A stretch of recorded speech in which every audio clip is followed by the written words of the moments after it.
Can you see it? Okay, good. So let me get started. So today we now come to sort of the finale of the putting everything together. But before doing so, there's just announcement of final exam. It will be the same format as a midterm. 1 week take home with honor pledge. You have to sign it again. And so I will conduct the doodle poll.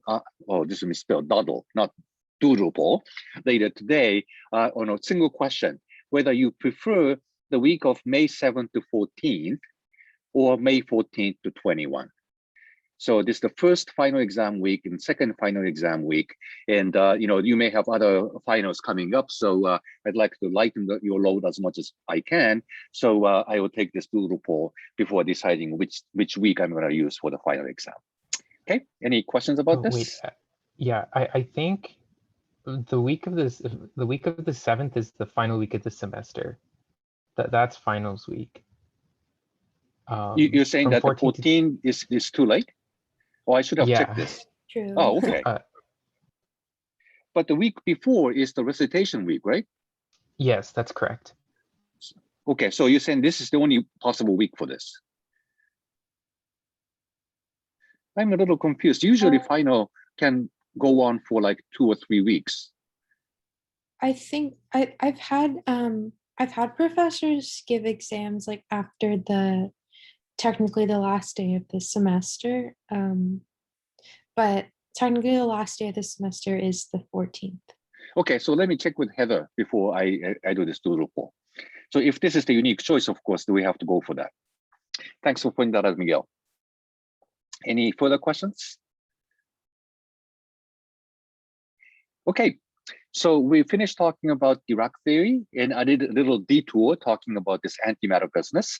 I hope that was kind of interesting. But anyway, so this is sort of the final subject of this the course. We try to put everything together. So what I mean by this is that we learn quantum field theory. We learned about quantum version of electromagnetism. And now we put that together with the Dirac theory so that we now have a fully relativistic quantum field theory of electromagnetism. And that is what is called the quantum electrodynamics, or QED for short. So the idea is very simple. So we now have Lorentz invariant quantum field theory for photon, which is this Maxwell's theory. And we introduce this notation that this looks manifestly Lorentz invariant Lagrangian for it. We also just learned about Dirac field to describe electron and positron. And again, using this new notation of gamma matrix instead of the original alpha and beta matrices, this looks manifestly Lorentz invariant as well. So we have the right pieces to describe free photon and free electron or positron. And now we need to couple them together. And we already know what we are supposed to do for that, namely to promote these partial derivatives to covariant derivatives to make sure that the theory is gauge invariant. So that's all we need to do.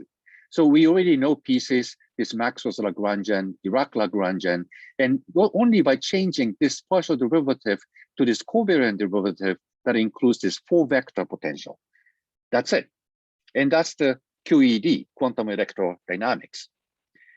And the minute you do so, there's just one additional term I put in here, namely C psi bar, IH bar, gamma mu, EA mu psi.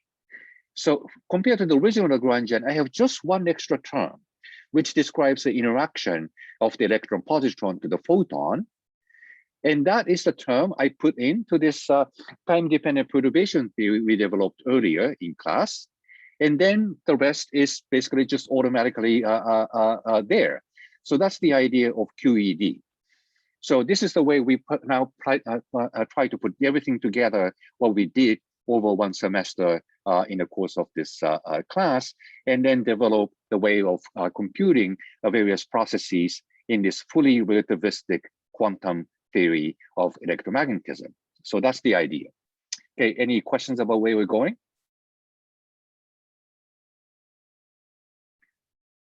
All right.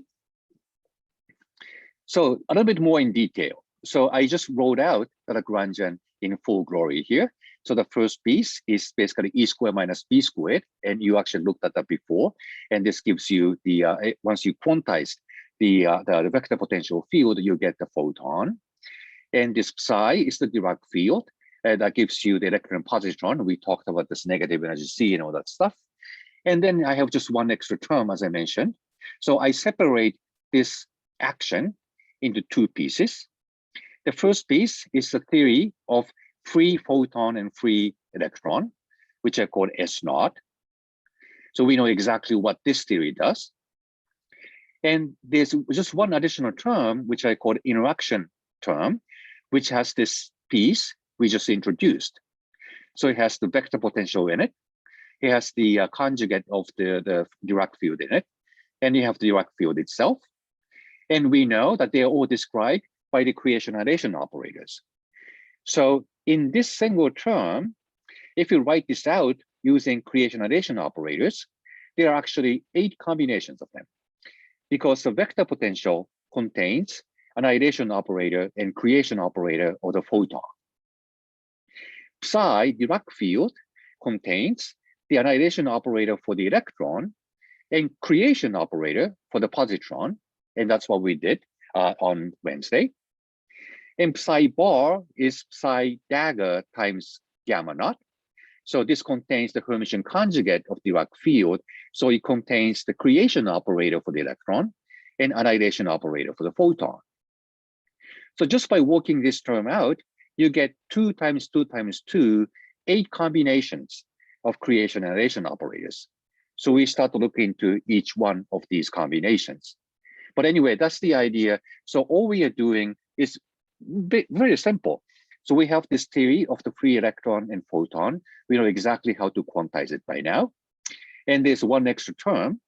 And as you might remember in the interaction picture, the operators evolve according to the free part of the Hamiltonian, which means the psi bar A mu can be treated as the free fields as far as the time evolution goes. That's why we know exactly how to write psi Dirac field in terms of annihilation and creation operators according to the free Dirac theory. The only thing we need to then consider is the time evolution operator for the states that go with this interaction Hamiltonian. So that's why the interaction picture is actually very useful for a purpose. In addition, time evolution of these fields according to the free Hamiltonian is completely consistent with the relativity because it depends both on space and time. So we are treating space and time on an equal footing now.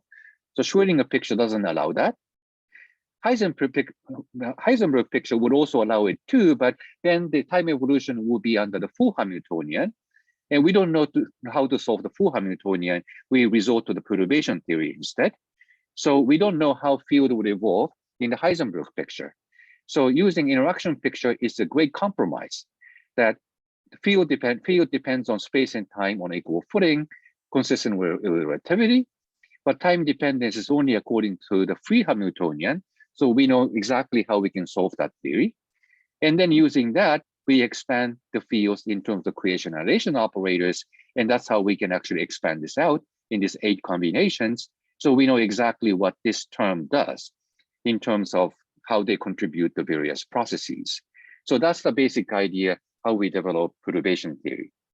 Well, let me pause here to see if there are any questions about this general idea.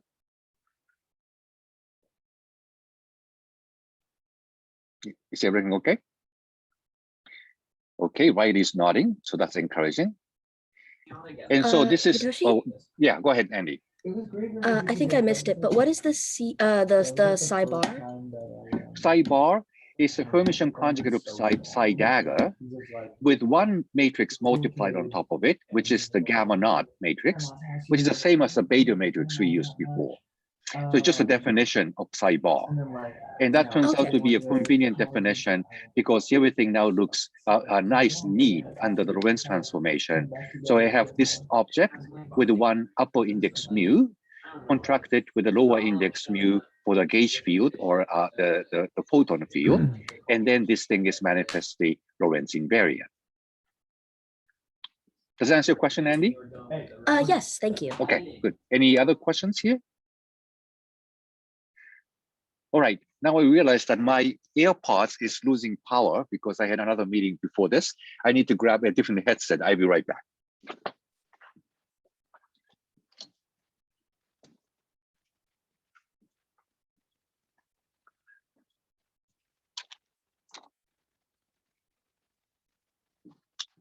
Does anyone know how many more lectures we have after this one?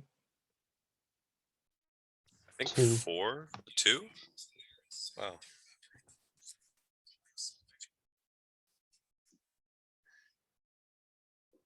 Can you hear me? Okay, good, good. All right, if there are no further questions, let me move on. So now that we have this interaction Hamiltonian, we put that into this time evolution operator we worked out before. So it goes into the exponent with this time order product. And all we need to do is to expand this time evolution operator in power series in E, which is considered to be small parameter. In other words, in the end, perturbation theory turns out to be power series expansion in fine structure constant, which you know is a small number, 1 part in 137. That's why perturbation theory actually makes sense in quantum electrodynamics. So this is just a review of the interaction picture. So in the Schrödinger picture, states evolve according to the full Hamiltonian, and operators don't. And now that my full Hamiltonian includes this interaction, we don't know how to solve this full time evolution. So this is actually not very useful for us.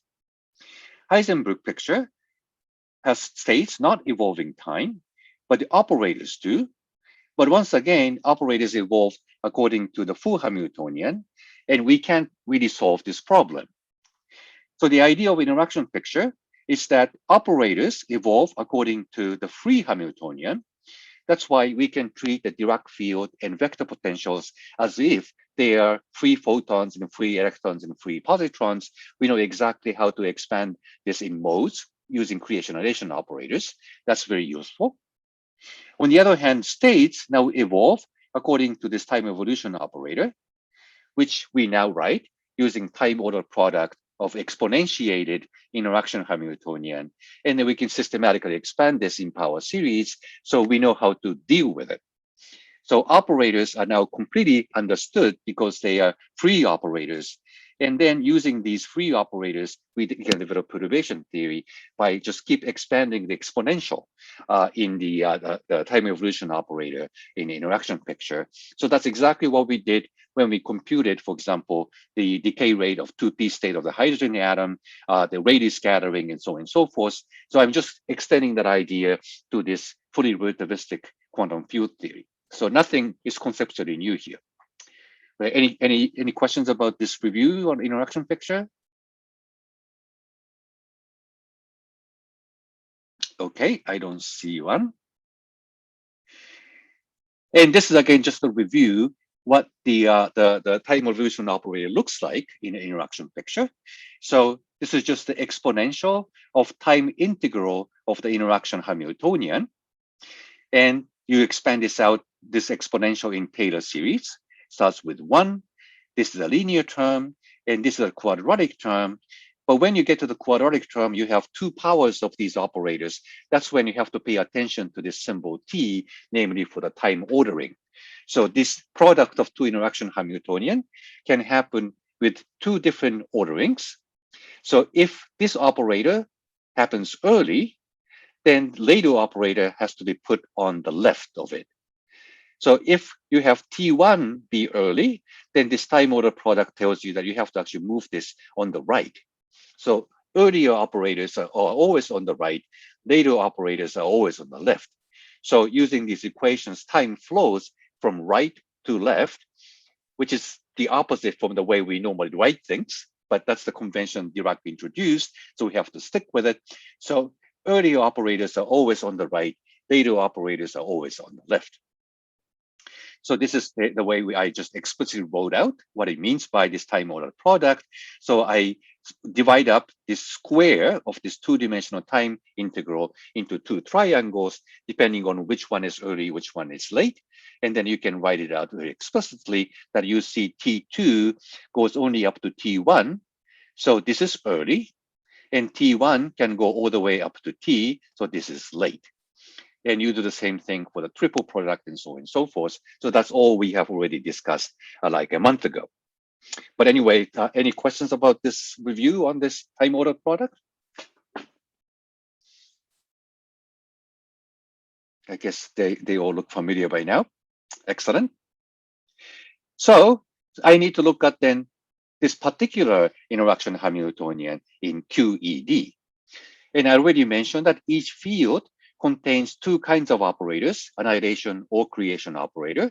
So there are 8 possible combinations of them. So we would like to see what they do. And I try to write them in pictures like this, where time, as I said, flows from left or right to left.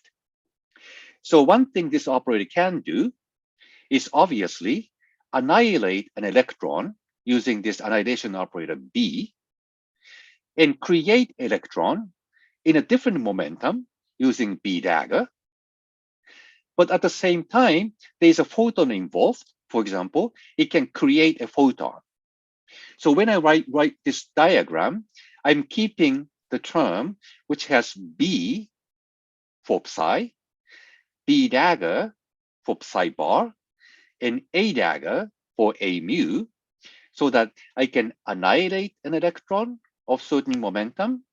I can create an electron for a different momentum. At the same time, creating a photon of certain momentum. And when you look at the spatial integral of these exponential wave factors associated with the creation-annihilation operator, the spatial integral gives you the delta function, which tells you that energy and momentum has to be conserved at this point.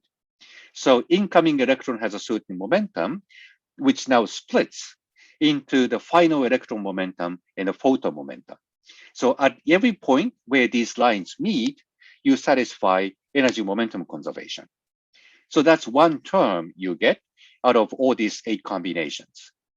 So before going to the other 7 combinations, any questions about this idea of drawing these kind of diagrams to understand what this operator does? Does it make sense? I think it's pretty intuitive. Okay. Then let me just get to the other 7 combinations. So instead of using creation operator of the photon for a mu field, I can also use annihilation operator for the photon. Then the diagram looks like this. I still annihilate an electron with B, create an electron with B dagger. But now I use A to annihilate a photon. So that's yet another combination that can come out from this interaction Hamiltonian. Okay. Then I look at positron now. So then I use D and D dagger. So psi contains D dagger. Oops, I went too far. So that creates a positron. And psi bar, being Hermitian conjugate of psi, includes annihilation operator of the electron. So I can annihilate a positron. And again, using this A mu field, I can either create a photon or with the same combination of positron, annihilate a photon. So this is the way the positron can interact with a photon. So positron comes in, positron goes out, and at this point, whether it can absorb an electron, a photon, or emit a photon. So that's what this interaction Hamiltonian can do. So these are the 4 combinations out of 8. Remaining 4 looks kind of exotic now. So instead of using electron coming in, electron going out, or positron coming in and positron going out, I can use a cross term between electron and positron out of this combination of psi bar gamma mu psi. For example, if I use B, I annihilate an electron that's coming in. So electron is now gone. And instead of using creation of electron, which I did before, I can use annihilation operator for the positron. Namely, positron comes in and that disappears. And then I have to look at this A mu field that can create a photon. Now, this is something I talked about on Wednesday. Particle and antiparticle can annihilate with each other. They all disappear from the universe, but instead I have photon. So this is the pair annihilation process. So using this interaction Hamiltonian, now you have a prediction.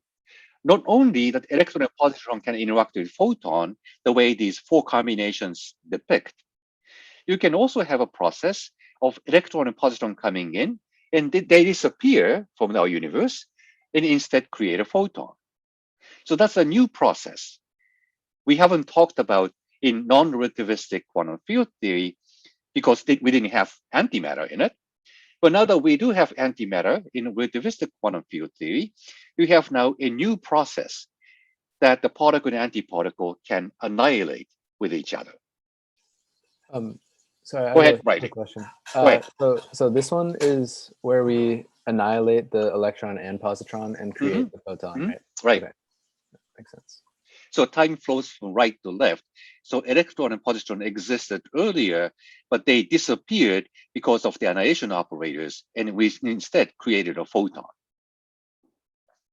So that's one combination, and there are three more.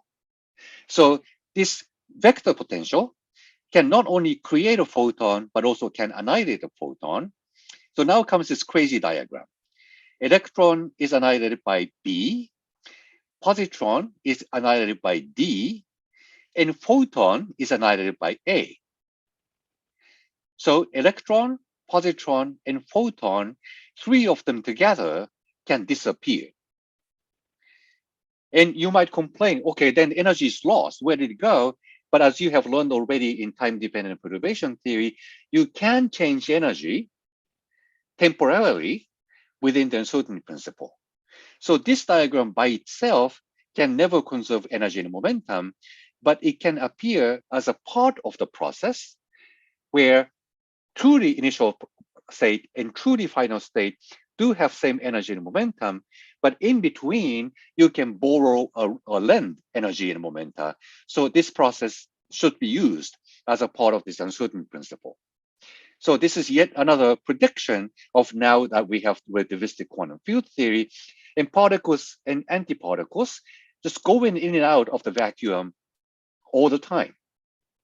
Looks strange, but this is part of the process in the spirit of perturbation theory. And then, of course, there are two more, which you can already guess. So instead of using two annihilation operators here, I can use two creation operators. So D dagger creates a positron. B dagger creates an electron out of photon, which can either be emitted or absorbed. So this completes all 8 combinations. So this single term can do a lot of different things. 2 of them, and 4 of them, looks kind of familiar. Electron emits a photon, absorbs a photon. Positron emits a photon, absorbs a photon.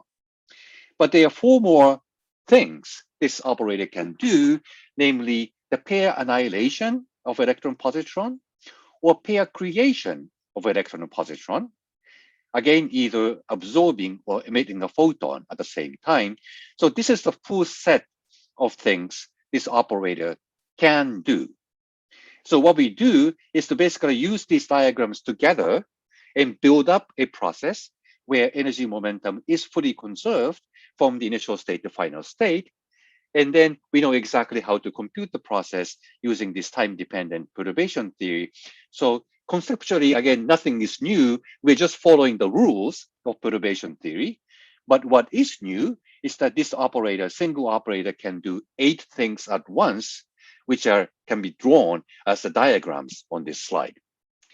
So any questions about this? This is a good place to stop.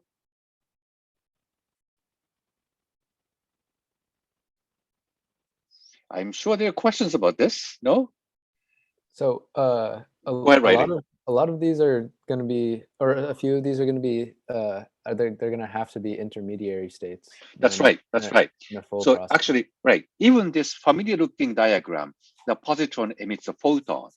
If you think about energy momentum conservation, it doesn't happen. Single positron can never emit a real photon.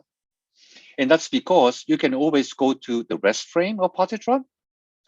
And if you think that this might conserve energy momentum, positron sitting at rest all of a sudden starts to move, recoiling against the photon it emits. It can't happen. That would require extra energy.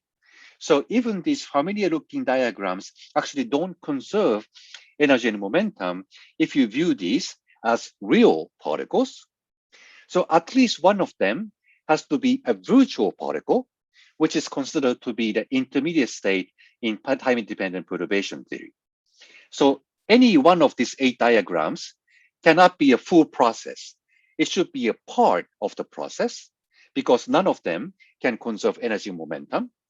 So at least one of these particles should be the intermediate state, which we call the virtual particle, which doesn't conserve energy momentum, but they can exist temporarily in a sense of the uncertain principle in quantum theory. Thank you for asking the question, Riley. Any other questions?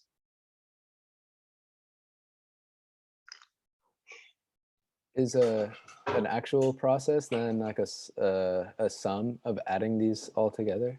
That's right. So we will talk about various examples of this. But one thing you can see right away is that once you use this diagram and also this diagram, electron comes in and emits a photon. This photon doesn't conserve energy momentum, so it's intermediate state and virtual. But if this photon gets absorbed by the incoming positron, so you glue this diagram and that diagram together, then you can talk about scattering process between electron and positron. So we start gluing these diagrams together to talk about process which really does happen by conserving energy momentum, and we work out how to compute the amplitude for that process in the spirit of matrix elements in the Fermi's golden rule. Okay. Any other questions? So again, I emphasize that there's nothing new conceptually at this stage. So we're just working out what this operator does in the spirit of perturbation theory, just following the rules we developed already in time-dependent perturbation theory. The only thing new is that every field here are the relativistic quantum fields, which contain both creation and annihilation operators. And that's the piece new. In the Schrödinger field theory, field operator was only annihilation operator.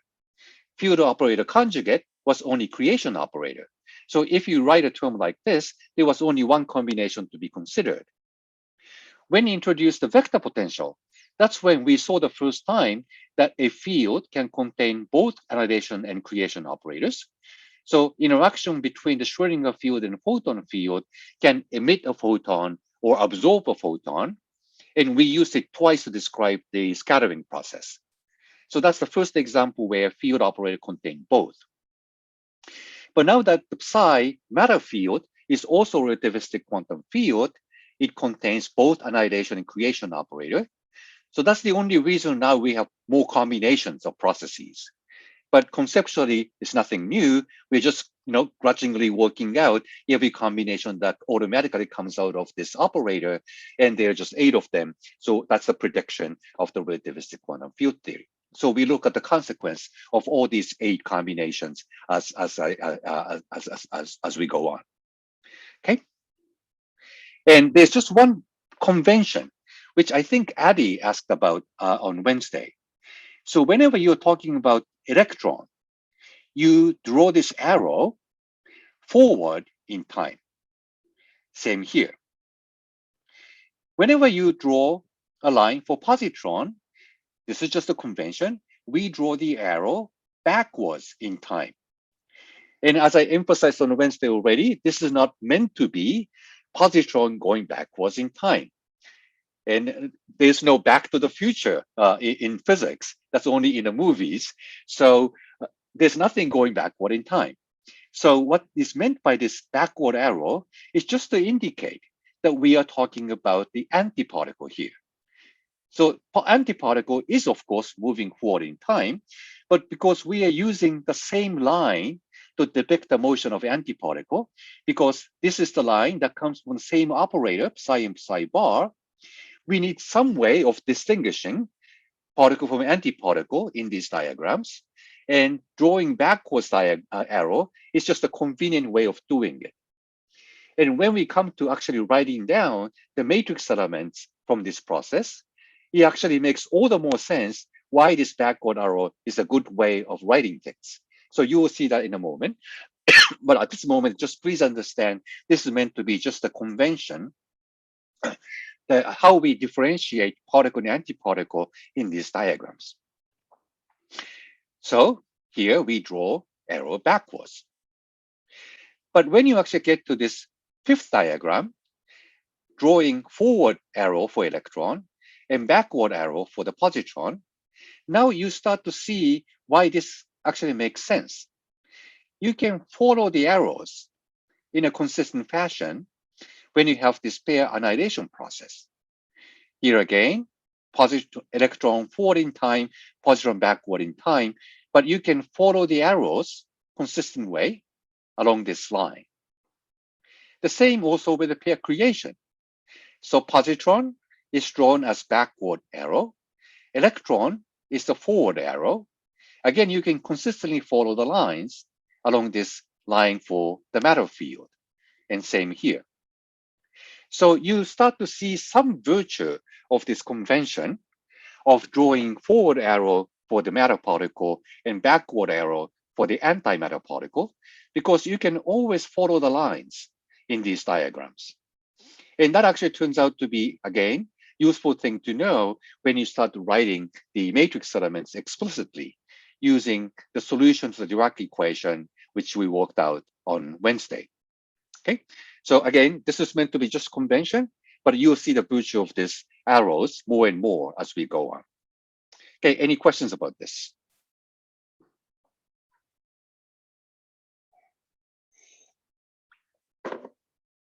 Okay, so you gradually get used to this. So now we start to writing things down explicitly. So it may look rather complicated because I'm writing down everything very explicitly, but this is the idea of talking about the scattering process now. So you have electron and proton in the final state, and proton is spin 1/2, so it's described by its own Dirac field. So I have one Dirac field for electron, another Dirac field for proton. Obviously, they have different masses. And this EP is the initial state, again, constructed in the usual fashion. Out of the vacuum state, I acted creation operator for one electron and one proton. So that's this initial state. So there's nothing new here. This is just part of the Fock space we know and love. And same here for the final state, I have another electron and proton, presumably with different momenta from initial and final state. But now that this is a scattering process, electron and proton come in and they scatter, they go into the off angle. But obviously this time you can fully conserve energy and momenta. So this process can happen, but it can happen through some intermediate states. And that is something I'm trying to work out. So out of this exponential of the interaction Hamiltonian, I expand this exponential in Taylor series, this time up to the second order in perturbation theory. And time order product I need to keep. So now that I expanded out in second order perturbation theory, each term has the space-time integral of this operator we just talked about on previous slide, where photon field, fermion field bar, and fermion field are coupled together at one space-time point. Because we have two power of this operator, one operator is a space-time point x, another operator is space-time point y. Remember, x means 4 components of 3-dimensional space and 1-dimensional time. So for each x, I mean there are 4 components for the space-time coordinate, and y, again, 4 components of the space-time coordinate. So I'm dealing with 4-dimensional integrals, both for x and y. So from here to there, it's just expanding the exponential in Taylor series. Now we try to see what this operator actually, what these operators do. So out of this psi p, I extract annihilation operator of the particle, which comes together with positive energy solution U. And out of this psi bar, I extract creation operator of the particle that comes together with, again, positive energy solution U, but now I put bar on it, namely that this is U dagger together with gamma naught matrix. So whenever I take annihilation operator out of this field operator, that comes together with this the positive energy solution. And when I extract the creation operator out of this field operator psi bar, that comes together with positive energy solution U bar. And the reason I look at this combination is that this annihilation operator for the proton annihilates proton in the initial state. So now this proton of initial momentum disappears. At the same time, what it means is that this positive energy solution should have the momentum that corresponds to what you have annihilated. Namely, initial state proton momentum comes into this positive energy solution. And same deal here. This creation operator is supposed to create proton to match this final state. So when you use this creation operator here, that should match the final form momentum of the proton. So this positive energy solution should come with the form momentum of the final state proton.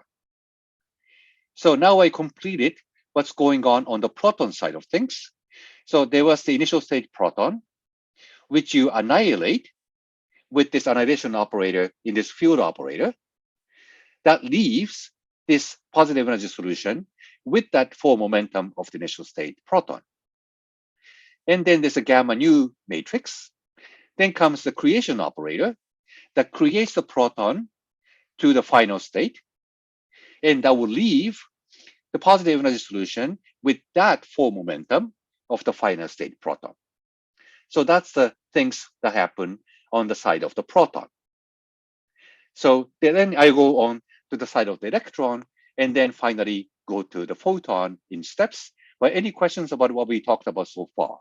That this matrix element ends up having positive energy solution for the initial state momentum of the proton, positive energy solution for the final state form momentum of the proton, and this is gamma nu in between them. Any questions about this? Oh yeah, I have a quick clarifying question. Yeah, go ahead. So the colors of the positive energy solutions that you said annihilate the photon in the initial state. Right. Create it And actually, I used the cursor pointing at the wrong place. So this proton annihilation operator actually leaves this positive energy solution at the very bottom of the slide. And I tried to match up the colors. So I pointed to the spinner, which is the electron instead. So I'm sorry, I pointed the wrong place. So this annihilation operator of the proton comes with this positive energy solution for the form momentum of capital Pi for the initial state proton. And this creation operator psi bar creates the proton to match up the final state proton, and that leaves the positive energy solution bar for the final state form momentum of the proton, capital PF. Okay. So thank you for asking the question that I had a chance to correct my mistakes. Any other questions here? Okay, so now I do the same thing for the electron side, now that I point to the correct one. So this psi E operator contains annihilation operator for the electron that can annihilate the electron initial state. So this electron is now gone. Instead, I use this psi bar as creation operator for the electron in it. And I use this operator to create an electron for the final state. The same idea as what we have talked about for the proton. So if I use the annihilation operator for the electron inside this psi E Dirac field, that comes together with the positive energy solution for the electron for the final initial state form momentum for the electron, little pi. So this operator, now in magenta, leaves this positive energy solution in magenta. And this psi bar operator in cyan creates an electron for the final state electron. So that would leave the positive energy solution with bar that corresponds to the final electron form momentum, PF. So that completes the electron side of the story. So I have U pi and U bar pf, and gamma mu matrix is sandwiched in between. Okay, so I have seen this stuff now. So what the solutions do is that this U of pi represents proton coming in, and U of p bar f represents proton going out. And they, of course, came originally from the initial state proton in the Fock space, annihilated, and created again, going to the final state proton. But at the end of the day, you can completely forget about all these creation-addition operators. The only thing you need to keep is this positive energy solution U of pi, positive energy solution U of pf barred, and there is this gamma nu in between, which is this what we call the vertex. So that's this proton side of things. And from the electron side, it's the same deal. Now you can forget about all this creation-addition business. All you need to keep is this U spinner for the initial state for momentum, and U bar spinner for the final state for momentum, and there's a gamma mu sandwiched in between. So that's what we have. And for the photon in between, so this proton side creates a photon using this operator in yellow, and that photon gets annihilated by this other A mu in yellow, coupled to the electron. So what this diagram means is that the proton created a photon at space-time point y, photon propagated from space-time point y to space-time point x, where photon is now annihilated with this A mu operator, where electron changes its full momentum. So now you see this is really the scattering process. Proton and electron come in, and in this process, proton emits a photon first, and from the energy momentum conservation, proton's energy momentum now changes to the final state proton. But this photon has to be an intermediate state photon because this photon doesn't have the correct energy and momentum. But it's okay as long as it's returned to the vacuum, namely that this photon is now absorbed by the electron at space-time point x. So this was an intermediate state. So if you look at the initial time slice, you have only electron and proton. If you look at the intermediate time slice here, then I have electron, proton, and one additional photon that doesn't conserve energy momentum. But at the final state, then this photon is now gone. I only have electron and proton left. Then the energy momentum is fully conserved now. So this process is now allowed. And this corresponds to a particular time ordering where space-time point y is earlier than space-time point x, so that proton emits a photon first, and the photon is absorbed by the electron later. So that's this diagram. So before going to the other time ordering, any questions about this idea? So here you see I'm just connecting 8 combinations we talked about in a specific fashion to build a full process where energy momentum is conserved. So this is one of the 8 combinations we had earlier. This is the other one of the 8 combinations we had earlier. Now I'm just gluing them together using photon going from one space-time point to another space-time point, and then you get a full diagram for the scattering process. Any questions about this? Oh, but by the way, once again, I'm in a different room today. So if it comes to 5 points before the end of class, somebody should let me know, okay? All right, so what about the other time ordering then?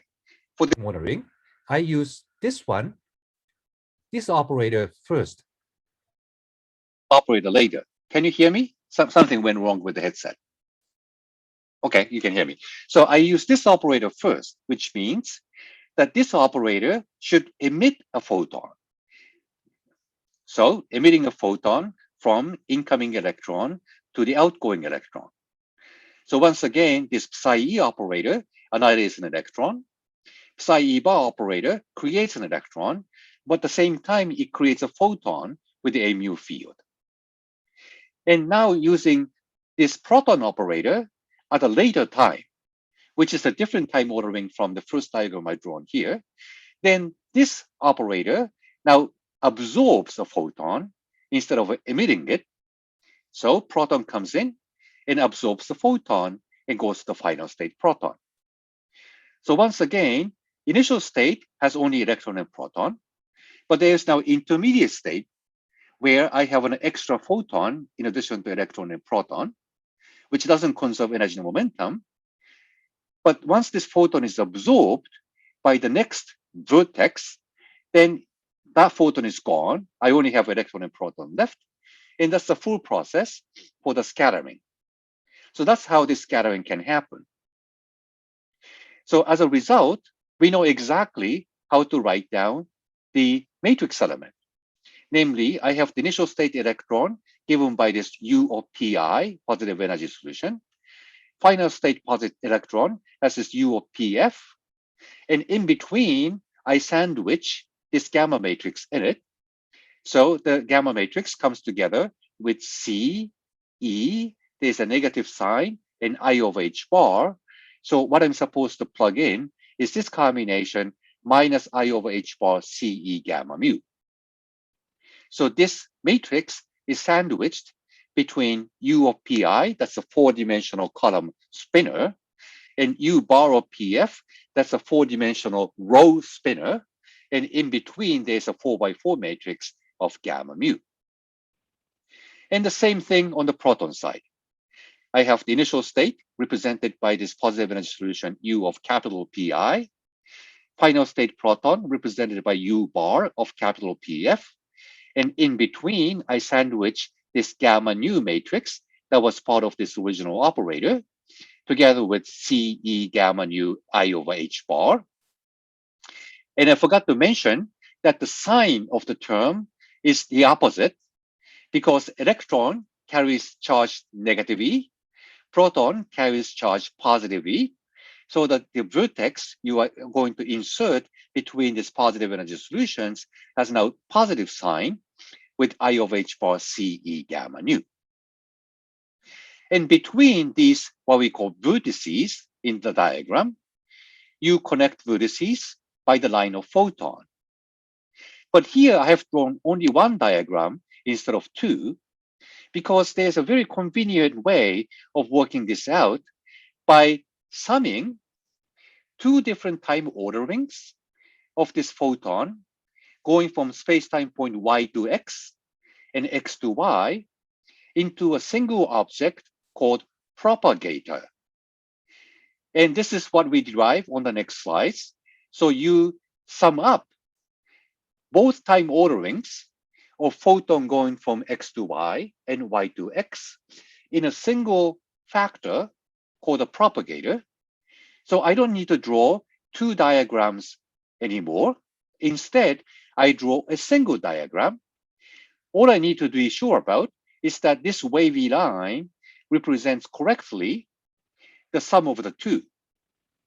And it turns out the sum of the two is a very simple factor, minus I g mu nu, that's the space-time matrix, plus 1 minus 1 minus 1, over 4 momentum of the photon q, properly taken inner product in Lorentz invariant fashion. So this q squared means q mu upstairs contracted to q mu downstairs. But for simple, the shorthand notation is just write it q squared, because it's just an inner product, a 4-dimensional inner product, and this already manifests the Lorentz invariant. And you glue them together. Then this mu index is contracted with mu index of gamma matrix. This mu index is contracted with a mu index of this gamma matrix, and every indices are now contracted, and you get something that's manifestly Lorentz invariant. So this is it. So it turns out that working out the matrix element of the scattering process gives you this single amplitude. U spinner for the initial state proton with this vertex gamma nu going to the final state positive energy solution U bar.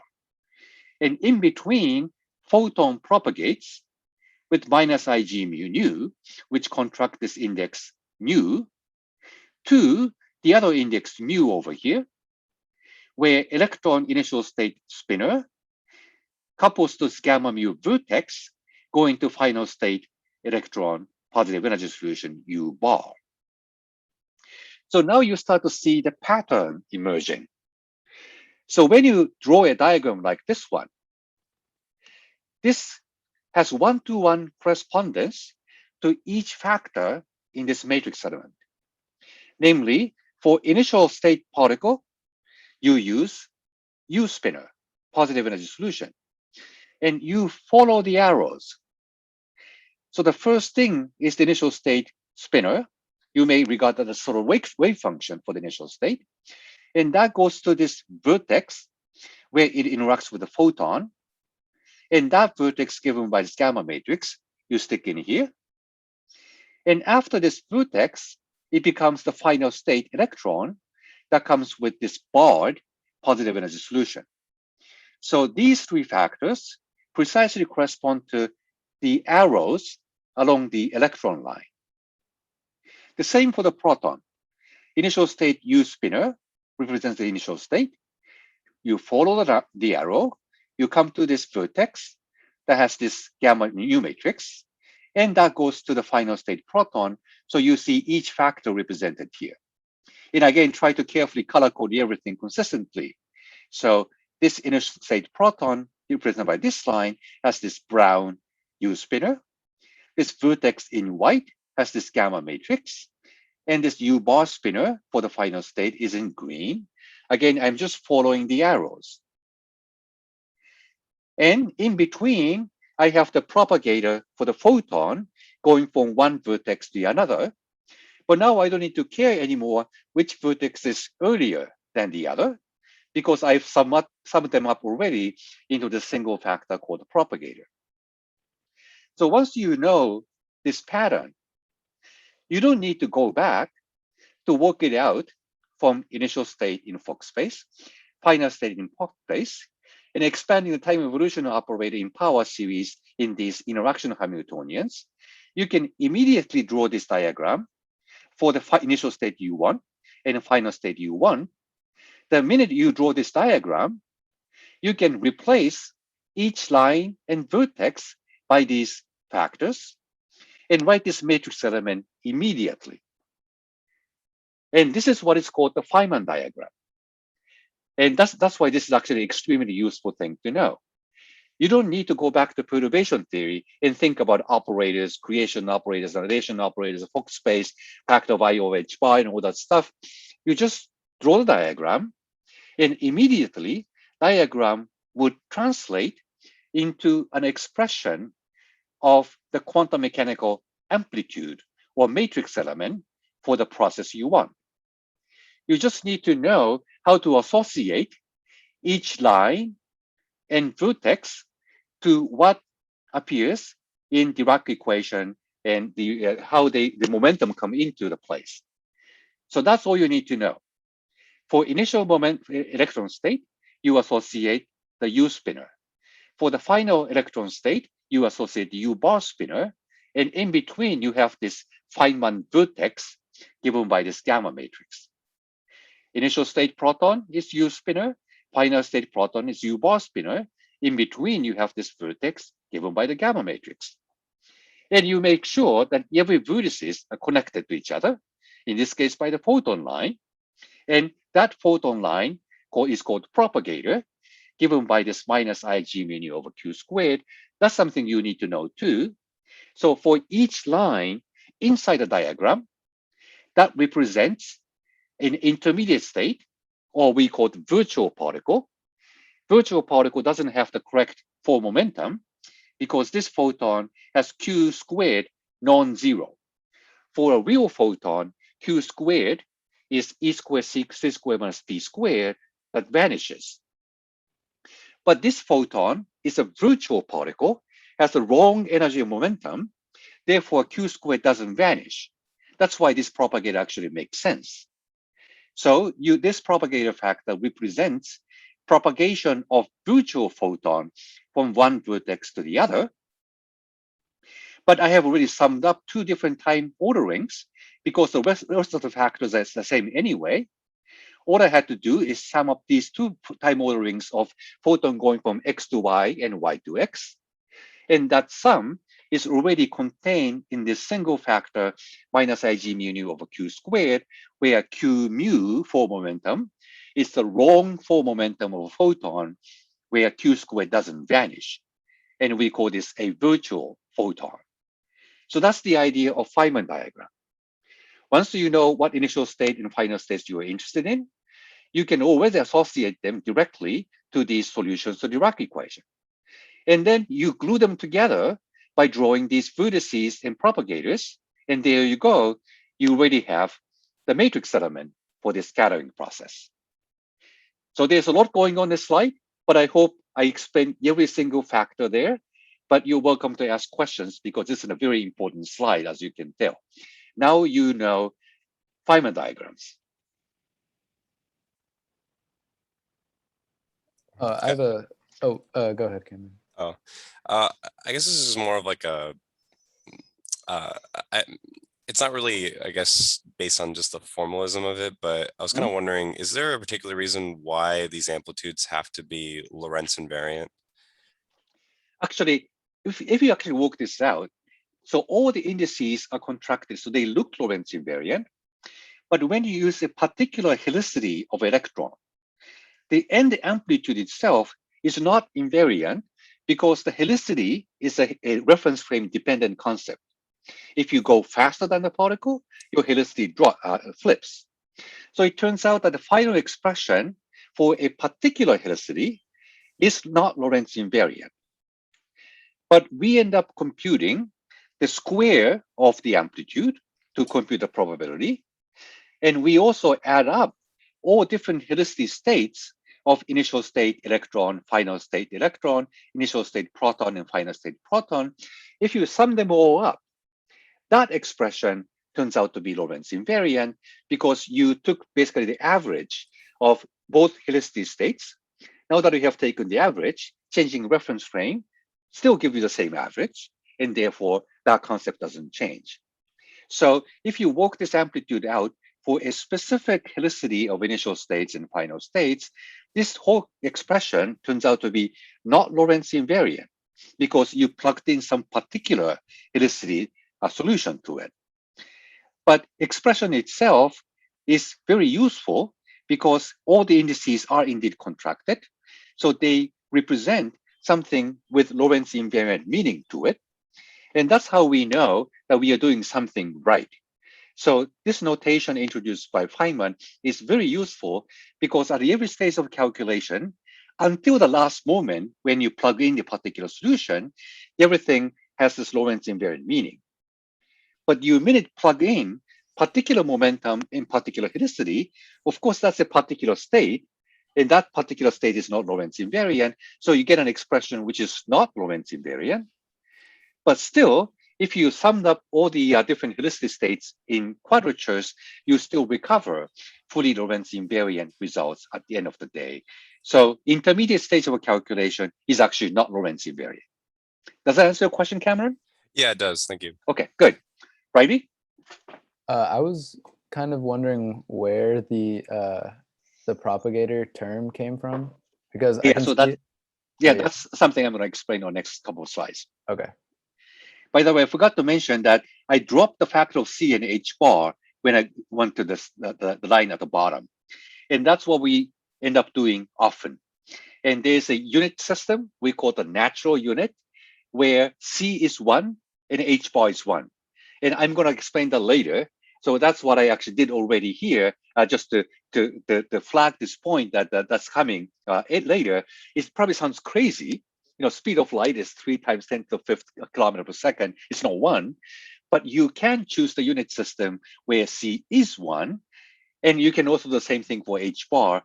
We'll come back and talk about it. So it turns out that you get bunch of factors C and H bar everywhere in the expressions of Feynman diagrams. It's so messy and tedious to deal each factor of C and H bar. So we try to simplify the calculation at the end of the day by taking a particular unit system where C is 1 and H bar is 1, so that you don't need to write any one of them in the final expression down here. So that's coming later. But anyway, so that's what I have done already on this slide. Make sure that you don't get confused. It's not that C and H bar are gone. They are taken to be 1 by choosing a particular unit system we are going to choose later on. Okay, so now Riley's question, propagator. So how does this come about? Oh, I forgot to also mention that for each Feynman diagram, if you actually do this full integral of x and y, as always the case, an x integral of all these exponential factors of the waves end up giving you the delta function. And that delta function turns out to be this delta function, which fully guarantees energy momentum conservation from the initial state with form momentum little pi plus capital Pi to the final state with a form momentum little pf plus capital Pf. So this is the form momentum conservation imposed by this space-time integrals.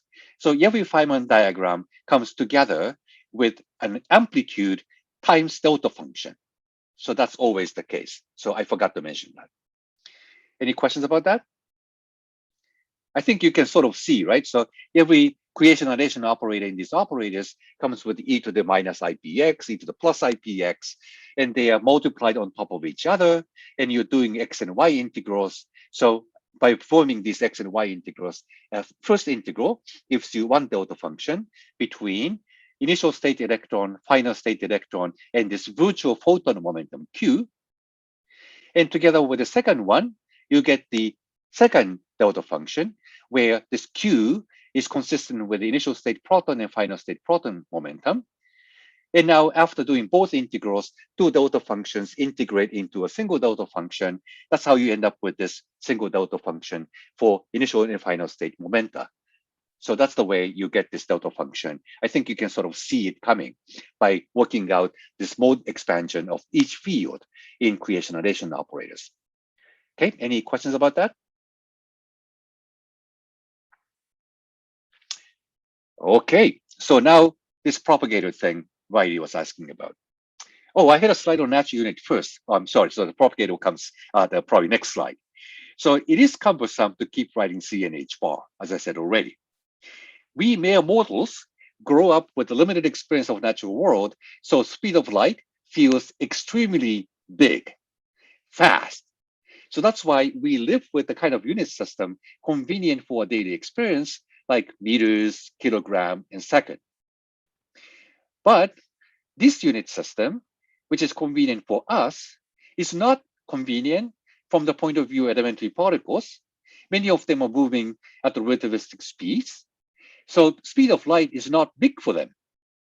So when you think of, for example, the various quantities we have seen already in hydrogen atom, it's much more convenient to think of the speed of electron in a hydrogen atom in the unit of speed of light. It's just that it's suppressed by fine structure constant, it turns out. So that's why electron moving in a hydrogen atom is non-relativistic, because it's traveling at 1% of the speed of light. But 1% is actually not that small. That's why you have to consider relativistic corrections to it, like spin-orbit coupling, hyperfine interaction, and so on and so forth. So it's actually not that small after all.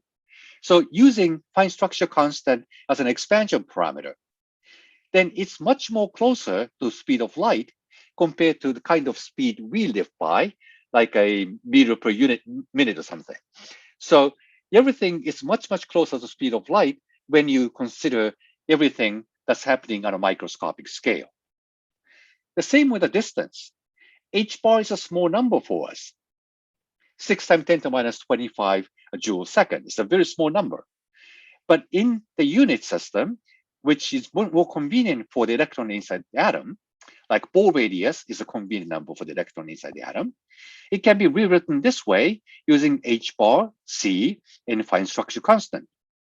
So Bohr radius is a little biggish compared to the Compton wavelength of the electron by having inverse power of a fine structure constant in it. I told you already the Compton wavelength, it tells you the distance scale associated with each particle, that every position of the relativistic particle is uncertain by the Compton wavelength. So it's sort of moving, jumping all the time within this distance scale. Compared to that, this is a much bigger distance scale by about a factor of 100. So then on this scale, you can consider electron to be a pretty good point. You can ignore this zigzag motion going on. And that's how we define the Bohr radius. And that's something you computed with the Schrödinger equation in non-relativistic quantum mechanics. But using the unit system, it's much convenient to talk about Bohr radius in the unit of Compton wavelength, where you use C and H bar in addition to the electron mass. The only difference from Compton wavelength is that this is stretched out by inverse power of fine structure constant. So what you're seeing here is that the minute you enter this world of microscopic physics, C and H bar are everywhere. And the only thing you need to consider in this case is there happens to be just additional thing called fine structure constant. So from the point of view of these microscopic particles, they sort of grow up with C and H bar naturally. We don't, but they do. So if microscopic particles have brain to think, they would probably invent a unit system where C is 1 and H bar is 1. So that is what we call the natural unit. So what we are saying is that instead of talking about C as a big number, for example, you can measure time using angstroms if you are an electron. They already live in the world of angstrom. That's probably a natural unit system for electron. But we can measure time using angstrom by taking C equals 1. You can also measure the energy using inverse angstrom by setting H bar to 1. That would be much more natural thing for them to do. Not for us, sounds crazy, but for them, that would probably the unit system they're going to invent if they have brain to think and come up with a unit system for their physical world. So that's the idea of the natural unit. So if you use this natural unit, then your watch is measured in distances. And for us, this is crazy because 5 seconds will be 90 gigameters. And that's a huge distance. And that's about distance of going beyond the moon. The going to moon is 1.3 seconds. But you can measure time that way. And that's also true in actually astronomy. You measure distance with time. You do it the other way around. You talk about light year.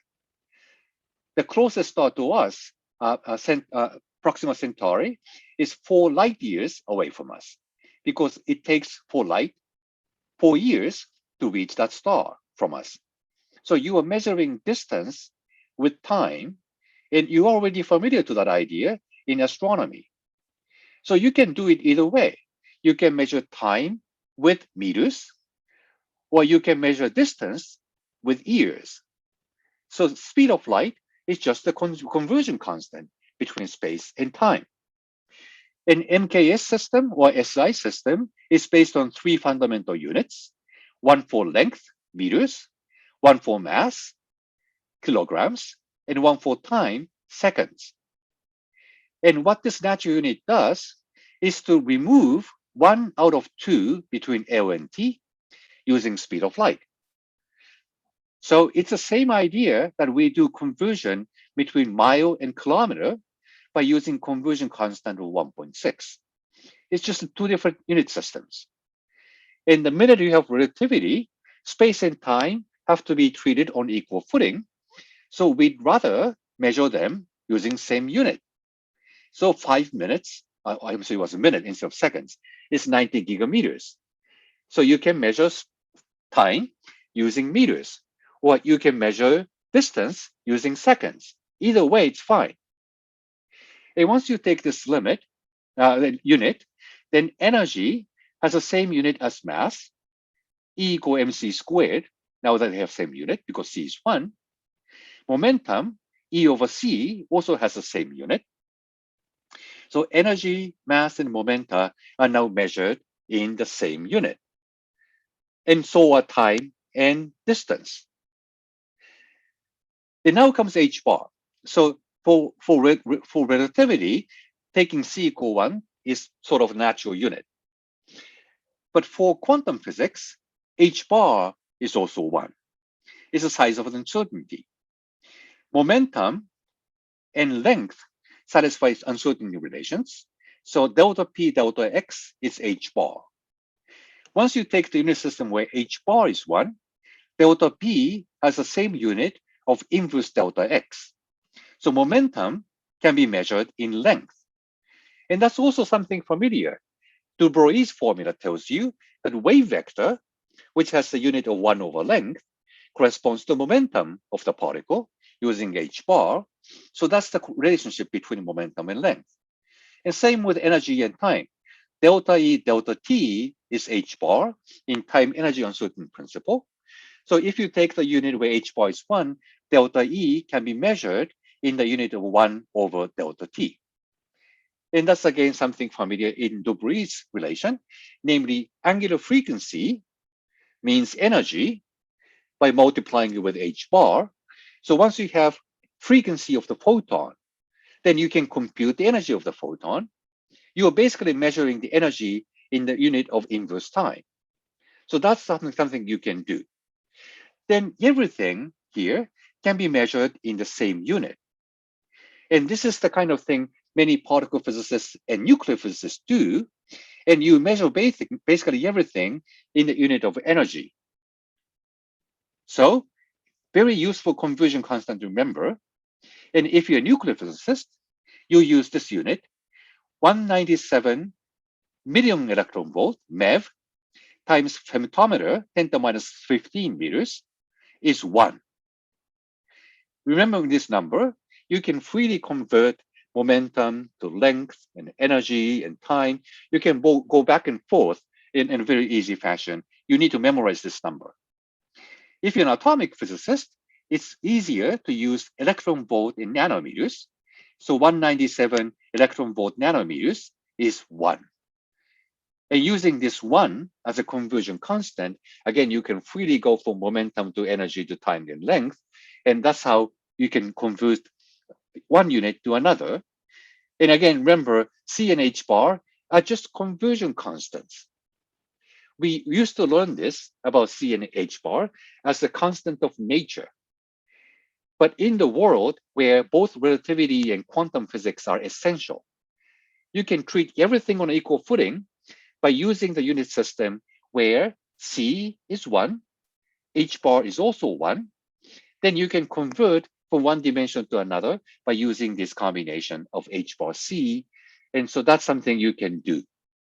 So that's why we end up dropping H bar and C all over from our expressions when you write down Feynman diagram and Feynman amplitude, that's a matrix element, and working out things like cross sections and the lifetime and so on and so forth. And once you see an expression which doesn't seem to have the right dimension, then you put in factors of H bar and C to always reconstruct the correct power of H bar and C with no ambiguity.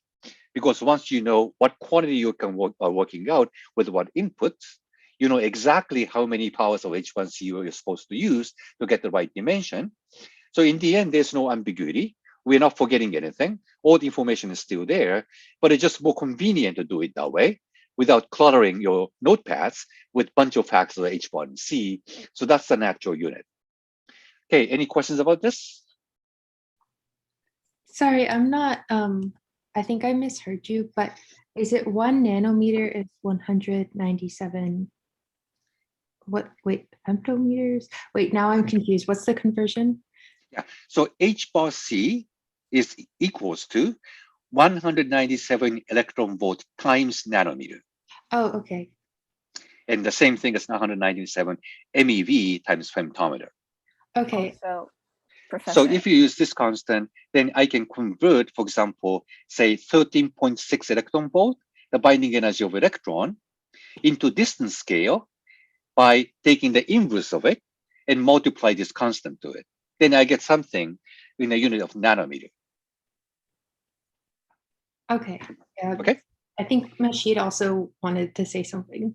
Okay, go ahead. Oh no, I was just gonna say that you have about 5 minutes by my watch, but Oh, okay. Okay, you thank you have, for like, telling only a me. couple Yeah, good, minutes, good, yeah. good. Thank you. So somebody's watching time or space. You can go back and forth, right? All right, so that's the natural unit. And now try to answer Riley's question, propagator. And dealing with vector field with mu index is a little complicated. So let me simplify the calculation by dropping the index and go to the complex Klein-Gordon field, just for simplicity. And here's the time order product I need to compute. So either you create particle at position y and annihilate the particle at position x, that's one time ordering. Or if I use this operator first, I create an antiparticle at position x and annihilate the antiparticle at position y. So that's the two possible time orderings of the single line inside a diagram. So depending on the time ordering between x naught and y naught, in this case, y naught is earlier, so phi star is on the right, then this creates a particle, and what this creates annihilates the particle. For the opposite time ordering, as I said already, phi of x should be on the right, phi star y should be on the left, so phi of x creates an antiparticle, and phi star y annihilates the antiparticle. So I have two different time orderings depending on which one happens first. One case you are sending particle, the other case you are sending antiparticle. But all I'm interested in is the grand sum between them. So I use this mode expansion, which you have seen already many times by now. Then I can just work out this matrix element by sticking into this the Fock space vacuum state. I just wrote it out explicitly. And then I can use A dagger and A using canonical commutation relation to convert that into the delta function. And same with the antiparticle B and B dagger. And that turns into this. And then delta function can be done, integrated using momentum integral. And apparently I forgot to the right parentheses to sum these two time orderings up. So both factors are multiplied by the same delta function. Then I integrate one of them, and I find this. So I have sum of two pieces with different time orderings together with this exponential wave factor. And it's supposed to be integrated over free momentum over energy in this Lorentz invariant phase space factor. So far, I hope this is all straightforward, but it still doesn't look like a propagator to us. And the trick is how to convert this time ordering step function into the energy integral, which comes up on the next slide. But any questions so far? So all I did is stick in the mode expansion you have seen already by now too many times, I think, into the expression of just a three-dimensional momentum integral. Any questions? Okay, so the rest of the job is to rewrite the step functions for two different time orderings into the energy integral. So that's where I need to remind myself about this expression in contour integral, which we did use before when we developed the time-dependent perturbation theory, and also in the case of the finite lifetime. So idea is that if I have this denominator, energy denominator, with this I epsilon prescription in it, and together with this exponential factor up there, depending on x naught minus y naught is positive or negative, I can extend the contour in two different half planes.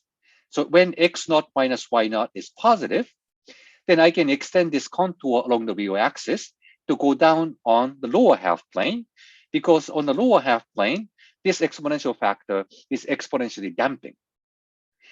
But when you have the opposite ordering, then I have to go to the other hemisphere to close the contour this way instead, to make sure that this exponential factor is exponentially damping. So it turns out that I can rewrite this step function in time in terms of these energy integrals. The only difference between the two is the location of the pole. When you go to the lower hemisphere, you are supposed to pick up the pole at energy EP. When you go for the upper semicircle, then you're supposed to pick up the pole at negative EP to reproduce the factor you want. Because in the exponent, you have opposite signs in the wave factors. So here I get -1, here I get +1 by choosing the different location of the pole at EP square root p squared plus m squared or negative square root p squared c squared. Then if you sum these factors up, then I can sum E minus EP inverse and E plus EP inverse, and that will combine together with to E squared minus EP squared, and that's the propagator factor we talked about before. And when you sum 1 over E minus EP and 1 E plus EP, then denominator combines to E squared minus EP squared. The numerator sums up to 2EP, which cancels this 2EP factor in the original phase space value. So you end up with full 4-dimensional integral of 1 over p squared minus m squared in the end. And that is the propagator we use for the photon. The only exception is that mass is 0 for the photon, and there's additional, the index factor, g mu nu on top of it, but it's the same idea. So by summing 2 different time orderings for the internal line inside the Feynman diagram, you are supposed to stick in this inverse p squared m squared everywhere. And that's the idea of the propagator. So I think this is the end of the lecture today, but I hope I answered Riley's question. Did I? Okay, he's nodding. Are there any other questions? Oh, and so it would be like a similar calculation, except we would insert a different field and mode expansion to get. That's right. Right. So for the Klein-Gordon field, I now showed that the propagator turns out to be I over p squared minus m squared plus I epsilon. That's the propagator for Klein-Gordon field. For the photon field, I have this additional Lorentz index I have to deal with. So only difference is that drop m squared, and numerator turns into minus I g mu nu instead of just I. In the case of the fermion field, I get actually matrix because that has to do with Dirac matrix, and I'm going to discuss that later on. Okay. Any other questions? Yeah, I have a question. Okay, Cameron. So for the particular like interaction picture, being the fact that you're linear in the vector potential, how does that deal with like gauge transformations of the vector potential? Yeah, that's an excellent question. So when you actually do a gauge transformation, of course, a mu changes by derivative of some scalar function. And now that we are dealing with all these momentum modes, derivative turns into 4 momentum, p mu, of the photon. So the question is, when you have all these vertices with internal photon line in it, gauge transformation amounts to attaching 4 momentum of the photon at each of the vertices. It turns out that Q mu acting on U bar gamma U, which we talked about for the electron line, for instance, is 0 because of the current conservation law written in momentum space. So gauge invariance is actually automatically true using these spinors, which satisfy the conservation law of the electrical current and is automatically satisfied. So we don't need to actually think much about it. If you write the Feynman diagram and compute it, you are basically guaranteed that gauge invariance is already intact. Wow, that's really cool. Thank you. Yeah, it is really cool. And so that's really, you know, the Feynman was genius to invent all these rules. He didn't know the time-independent perturbation theory, by the way. So he made up all these rules empirically. That seems to work. And it was the Freeman-Dyson who later on justified this from this time-independent perturbation theory. That's why we call this time evolution operator Dyson rule in time-independent perturbation theory. So now we know where it comes from. But Feynman just invented it out of the blue. And so people didn't believe it for a while, but now we do. Okay, any other questions? Great, so let me finish up. And I post a new homework problem later today. And that's the beginning of, you know, making your hands dirty with the Feynman diagrams. Okay, now we go to lunch. Thank See you next week. And also discussion section. And I'm the office hour if you like.